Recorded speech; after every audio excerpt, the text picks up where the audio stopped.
you guys can start carving the pumpkin, okay? Okay. The Pumpkin Patch Parable.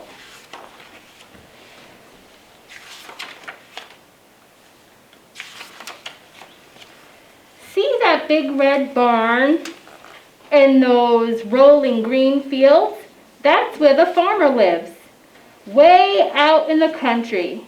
It's so far away from the streets, they don't even have stop signs. The farmer grows lots of different things in those fields. He grows tall green corn and big red tomatoes, long yellow squash, and little green peas.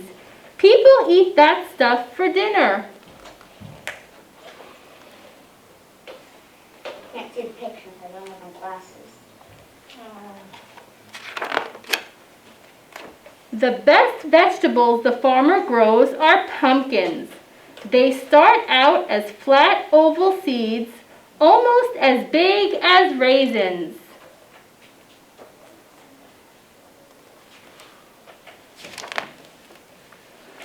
One hot June day, after school let out, the farmer planted pumpkin seeds, just like he did every summer. The seeds disappeared into the ground in neat rows and grew there in the dark all through the 4th of July.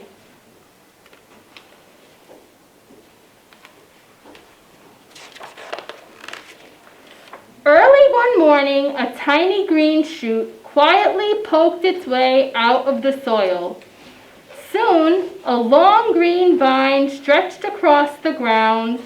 From that little vine, little buds sprouted into wide green leaves. The leaves spread out flat to catch the August sun. Someday, those little green buds would turn into big orange pumpkins. But not yet. The patient farmer waited and waited. The pumpkins began to grow. How different they looked. Some were tall and lean. Some were short and round. Some had lumps and bumps. But all of them were pumpkins.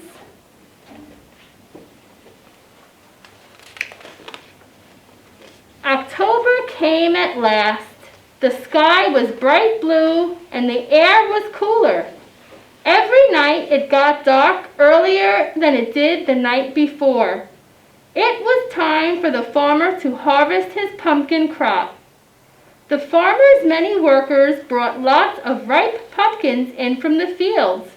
Which one would he choose first?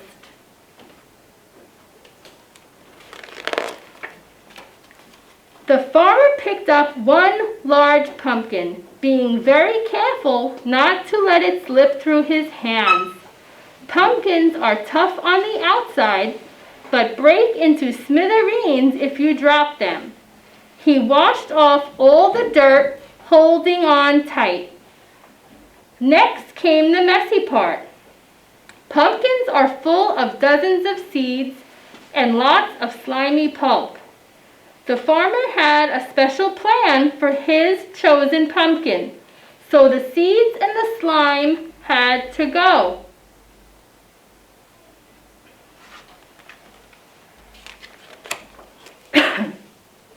He slowly slid a large knife right into the center of the pumpkin. The pumpkin didn't make a sound because vegetables don't talk.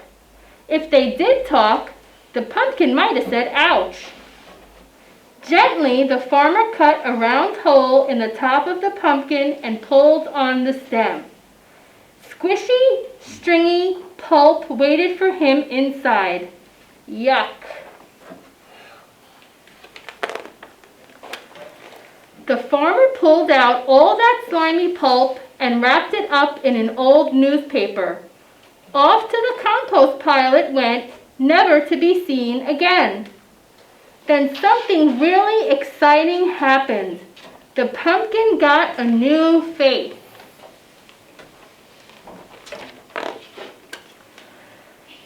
The farmer carved a triangle for each eye. Pumpkins have eyes that don't blink or turn away. They see everything. He neatly carved a little square for a nose and then a big, wide smile.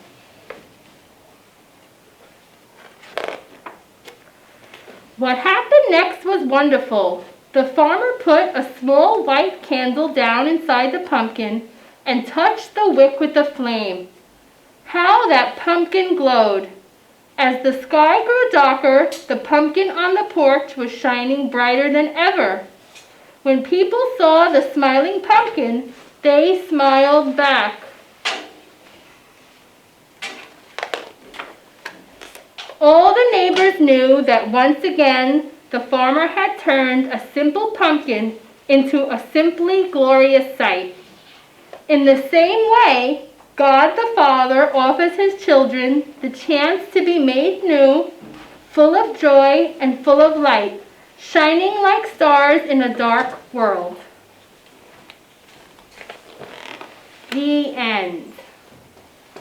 So how many of you guys think that that relates to reconciliation?